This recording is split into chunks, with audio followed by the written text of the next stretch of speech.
A atração a seguir é recomendada para todas as idades.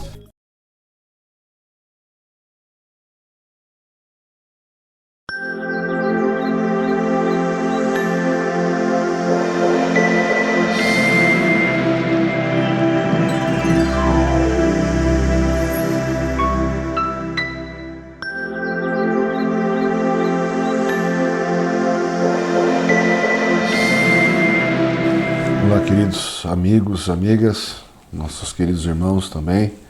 Deus esteja abençoando a vida de vocês em mais um programa Semeando para a Vida Eterna. Somos gratos a Deus por essa oportunidade de levar a palavra de Deus até vocês.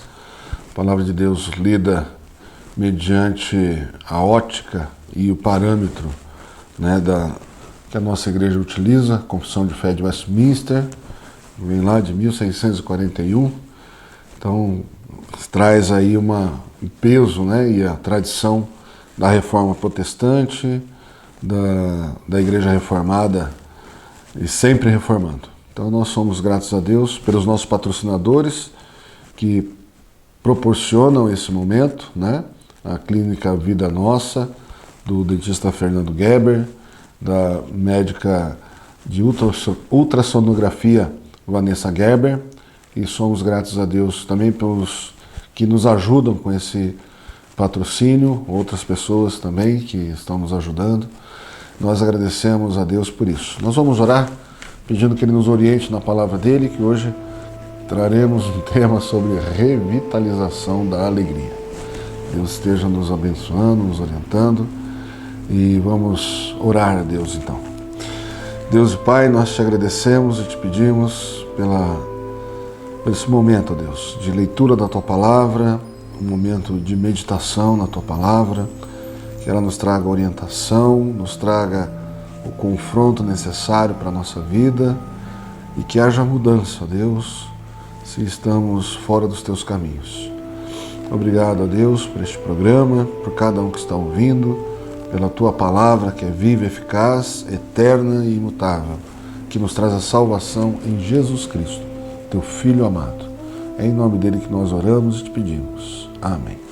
No texto de hoje nós vamos falar sobre um personagem da narrativa lá de Gênesis, sobre Sara, a esposa de Abraão.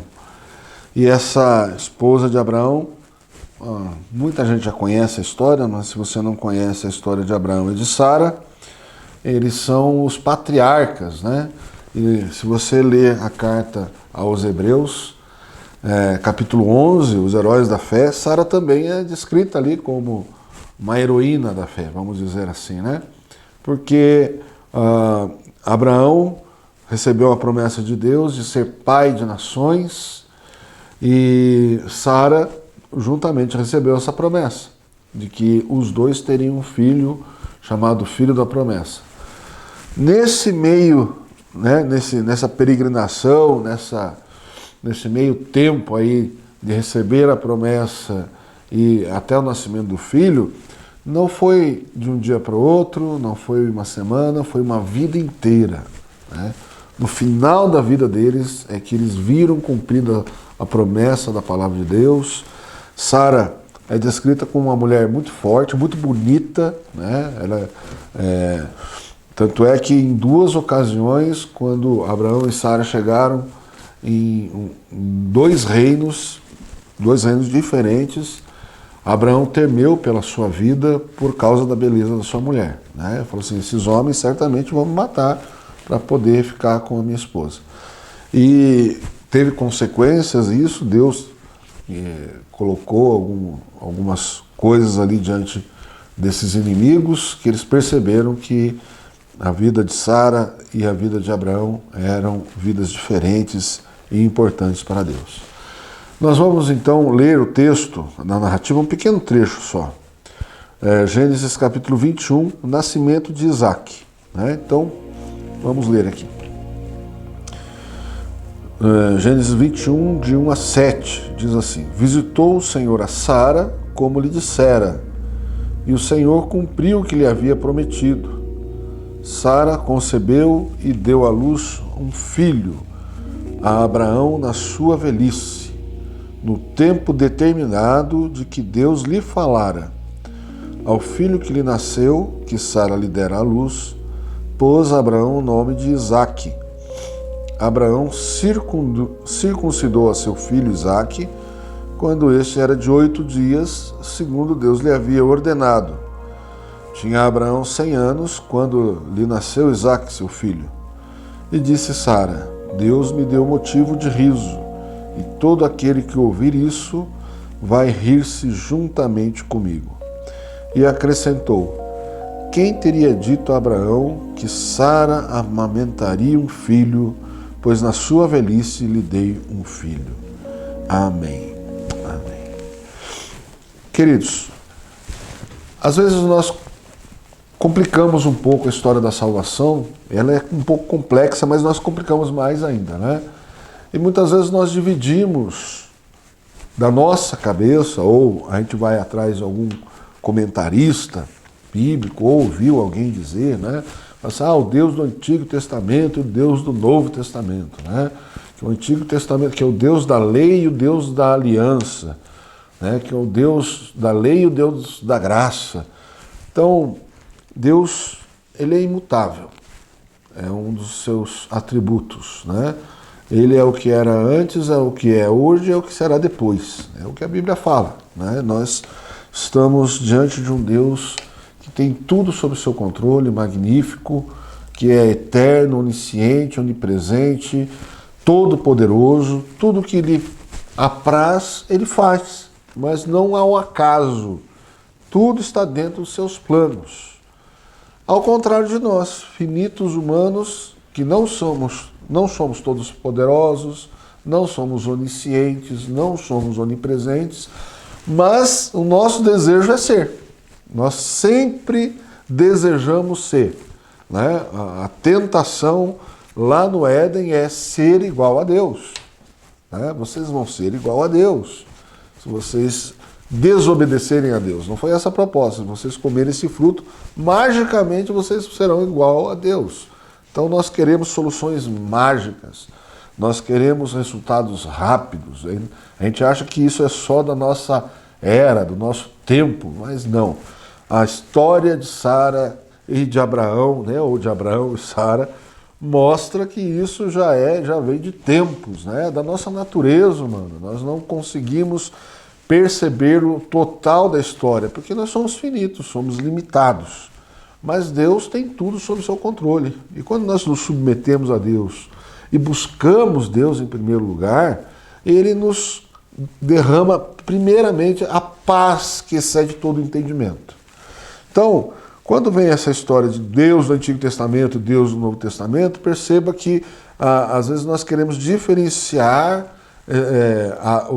os atos de Deus, os planos de Deus sendo cumpridos, mas o próprio Hebreus, quando começa o seu capítulo, a sua carta, né, o autor aos Hebreus, quando começa a carta aos Hebreus, ele começa: tendo Deus outrora falado, muitas vezes, de muitas maneiras, aos pais pelos profetas, hoje ele nos revela pelo seu Filho, né? Então, e ele vem descrevendo em Jesus tudo aquilo que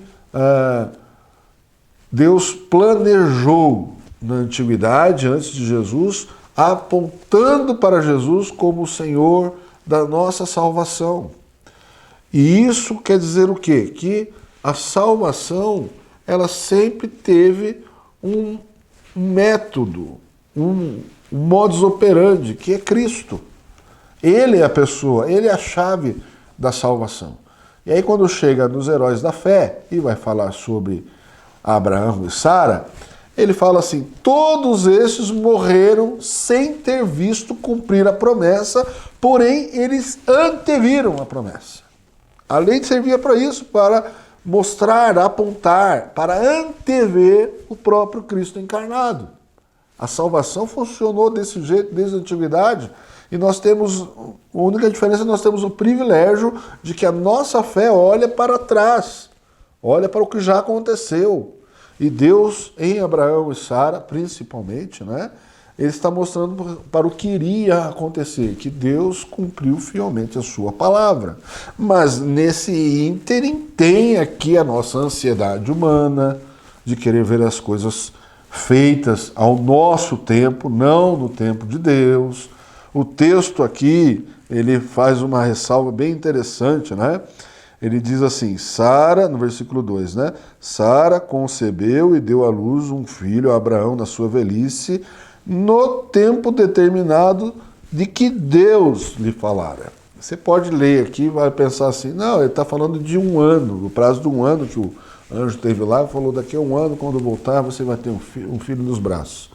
E Sara riu disso, né? Sara achou graça nisso, né? Ela riu. E o riso dela não é um riso de desespero, de dúvida, mas é um riso pela graça de Deus, e ela é interpelado ainda, né? O anjo interpela, você está rindo? Não, não estou rindo, né? Mas pode ter sido um riso de desespero, por já estar com 90 anos, né? E ela diz isso, repete isso aqui no versículo 7. Quem teria dito a Abraão que Sara amamentaria um filho, pois na sua velhice lhe dei um filho? Mas ela é descrita como alguém que teve fé no que Deus falou, lá em Hebreus 11. A interpretação que a própria Bíblia dá sobre isso é de que ela creu na palavra de Deus, né? Então, o tema de hoje é a revitalização da alegria, né? E o nome Isaac quer dizer motivo de riso, né? Motivo de alegria, de alegrar-se. E ela teve esse motivo na sua velhice. No ínterim aí da vida, né? Na passagem da vida de Abraão e Sara, os dois começam a narrativa casados lá na terra dos parentes, e Deus fala para Abraão, sai da tua terra, da tua parentela, né? E vai para a terra que eu te mostrarei. Abraão simplesmente vai, ouve essa voz de Deus, atende o seu chamado e vai. E no meio do caminho ele para lá em Ur dos Caldeus, né? Tem ali a sua vida instalada também, até chegar na terra prometida para ele, né? Com a sua família. Tem guerra, tem essas questões dos reis, né? Que tomaram Sara para si e foram castigados por Deus, foram disciplinados por Deus. Mas o interessante é que eles ouviram a promessa de que eles seriam Abraão seria pai de nações, né? E que Sara seria mãe, sendo ela estéril, ela não conseguia ter filhos. E diante da promessa de Deus, os dois tiveram algumas ideias para que isso se cumprisse, resolveram ajudar Deus naquilo que Deus falou, né? Então, Sara chegou um momento e falou assim, bom, para que você tenha filhos e não seja, né, porque o herdeiro de Abraão, por ele não ter filhos, seria um escravo, um homem chamado Damasceno. Então esse escravo ele daria toda a fortuna, todo o espólio, né, de Abraão, mas Deus prometeu um filho. E naquela cultura muito antiga, não sei, não tenho informação se hoje ainda funciona desse jeito, é até capaz, né, porque essas culturas são milenares, ainda hoje existem culturas assim. Se você tivesse um escravo, alguém sob a sua guarda, aquele escravo ou aquela escrava, ela poderia ser considerado tanto herdeiro, mas também poderia ser considerado um progenitor dos seus herdeiros, se você não tivesse como, né? E foi essa ideia que Sara teve e sugeriu a Abraão, e ele anuiu essa ideia de ter uma filha com a escrava de Sara, uma mulher chamada Agar, uma egípcia. E eles tiveram Ismael, né? Então, a gente pode até falar assim, por isso que, né, o Ismael é o pai dos palestinos, né? É o patriarca dos palestinos. E os semitas, o patriarca dos semitas é Isaac. O filho da promessa que Deus prometeu a Sara não era um filho que seria gerado através de uma escrava. Deus prometeu que eles seriam pais de nações. Deus muda o nome desses dois personagens. Abraão se chamava Abrão, que era uma espécie de rei, né, de pai. E Sara era princesa, ou Sarai, né, o nome inicial dela. Deus muda esses nomes para Abraão, não é mais somente um pai local, mas um pai de nações. E Sarai muda para Sara, que não é mais uma princesa descendente de nobres, mas seria uma princesa de povos. Então seria como saísse do singular para o plural, né? Deus mudou o nome deles para que o significado ficasse mais abrangente e tivesse um significado muito maior do que inicialmente eles tinham recebido esse nome. E, obviamente, pela demora, anos, décadas, para que se cumprisse isso, eles começam a ficar aflitos. Começa a passar o vigor da juventude, começa a passar a idade propícia para se gerar filhos. E começa a bater o desespero. E eles têm essa ideia, mas essa ideia realmente não foi a ideia, o plano que Deus revelou a eles. Não que não estivesse nos planos de Deus o nascimento de Isaac, mas os planos de Deus para o filho da promessa, para que eles crescem, para trabalhar a fé deles, era Isaac, não era Ismael.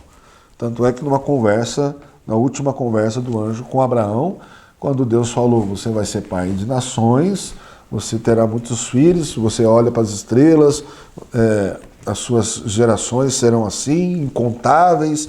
Se você olhar para a areia do mar, quantos grãos tem ali, você não consegue contar, também será assim a sua geração. E Abraão diz, tomara viva Ismael diante do Senhor. E riu também, né?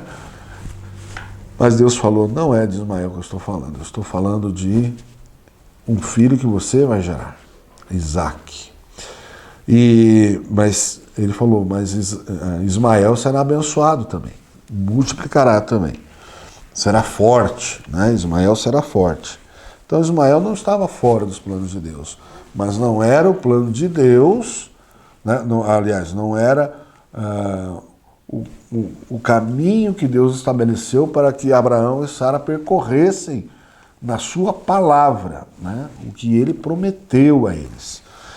Mas Sara, essa mulher forte, bonita, uma mulher determinada, teve grandes decepções por essa decisão, né? A gente diz, às vezes a gente mesmo cria os nossos problemas. Tem um amigo meu que diz, eu puxei problema com rodo para mim, né? Então, às vezes nós mesmos criamos os nossos problemas, né? E Sara se arrepende amargamente. Primeiro, que quando Agar se vê grávida de Abraão, ela começa a desprezar sua senhora Sara. E ela reclama com Abraão. Ela não fica quieta, né?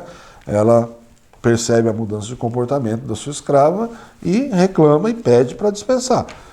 E depois do nascimento de Isaac também, ela presencia um momento ali de bullying, né, vamos dizer assim, de Ismael para com Isaac, e ela também toma uma atitude. Então são problemas criados, problemas que ela não imaginava ter, não imaginaria ter, quando toma uma decisão de querer ajudar, ou aí no desespero de cumprir a promessa de Deus. O que a gente precisa entender, que essa história ilustra, que nós precisamos crer, primeiramente, no que Deus fala, a palavra dele. Quando Deus nos fala, nós precisamos crer, nos alegrar, nos congratular, rirmos. É alegria. A palavra de Deus, ela nos traz exortação, nos traz alertas, nos traz direcionamentos, mas nos traz refrigério, nos traz alegria, nos traz conforto. É isso que a gente precisa crer em primeiro lugar, que a palavra de Deus é a verdade, né? Então, a palavra aqui diz, Sara concebeu, visitou o Senhor a Sara, como lhe dissera, e o Senhor cumpriu o que lhe havia prometido. Então, que Deus falou, ele cumpriu. E é isso que a gente precisa entender na nossa vida. A maior alegria que nós podemos ter é de entender que Deus já cumpriu a promessa dele em nossas vidas, que é a salvação em Jesus Cristo. Não existe... Deus pode nos abençoar com as maiores bênçãos terrestres que a gente pode ter, mas se ele não nos abençoar com a salvação, não vai valer de nada. Você nunca mais vai lembrar dessas bênçãos para onde você for, se não for para o céu. Que a outra opção é o inferno. Você acha que no inferno você vai ficar se alegrando? Vai ficar consolado com as bênçãos que Deus te deu em vida? Não. Você vai se arrepender de ter usufruído das bênçãos em vida e não poder ter as bênçãos dos céus. Você vai se arrepender, vai ser motivo de tristeza. A maior bênção é entender que o plano eterno de Deus para a nossa vida é a salvação, estarmos com Ele. Então tome cuidado com algumas teologias, principalmente cantadas, né, dizendo que o melhor de Deus está por vir. Eu não vou morrer enquanto a promessa de Deus se cumprir. Então pode morrer, porque a promessa de Deus já se cumpriu. Pode morrer. A grande promessa de Deus para a nossa vida é a salvação. Se você não entendeu a salvação ainda, que grande promessa de Deus você está esperando? Um carro novo? Dinheiro no banco? Fama? Tudo isso é passageiro, tudo isso é coisa que se esvai com o ar. De um dia para o outro, numa enchente. Você perde sua vida num raio que cai na tua cabeça. Pronto, já era. Você cai de cama e nunca mais levanta. E aí? A principal mensagem do Evangelho é essa. E Sara entende que a palavra de Deus é a mais importante para nós crermos. É isso que vai dizer lá. Esses morreram sem ter visto cumprir-se a promessa em Cristo. Mas eles creram que essa promessa seria cumprida em Cristo. Então, Sara, ou essa princesa, né, que o nome dela quer dizer, ela sai da condição de uma princesa de um povo, de uma descendência nobre, e Deus a transforma na grande rainha, né, na grande princesa da fé, que creu nas palavras, na promessa de Deus, que se cumpriu, e ela se alegrou, né? Ela viveu uma vida farta de bens, que Abraão era rico, mas a sua vida foi atribulada pelas decisões que tomou, pelos problemas que puxou para si, por querer que as promessas de Deus se cumprissem antes do tempo dele, e que ela não entendeu exatamente o propósito de Deus para a sua vida até aquele momento, aquele riso. E ela diz, quem diria? Quem teria dito? Né? Quem diria que eu daria a Abraão? Quem diria? Deus diria. Deus disse. Né? Agora, humanamente, você fala, quem diria, né? Quem diria que fulano ia mudar tanto? Quem diria que isso ia acontecer? Quem diria que o plano de salvação é tão simples e só necessita de fé? Quem diria? Mas Deus já disse. Deus já revelou. E eu espero que essa palavra chegue à tua vida, à tua casa, você reflita, repense nas suas prioridades e busque a palavra de Deus, que ela é a verdade, é o caminho, a verdade e a vida, que é Jesus Cristo. A palavra de Deus direciona tudo para Jesus. Deus abençoe, conte com as nossas orações, estamos intercedendo pelo seu lar, onde está chegando essa palavra, estamos intercedendo pela nossa cidade, pelo nosso estado, pelo nosso país. Até o nosso próximo encontro, se Deus quiser.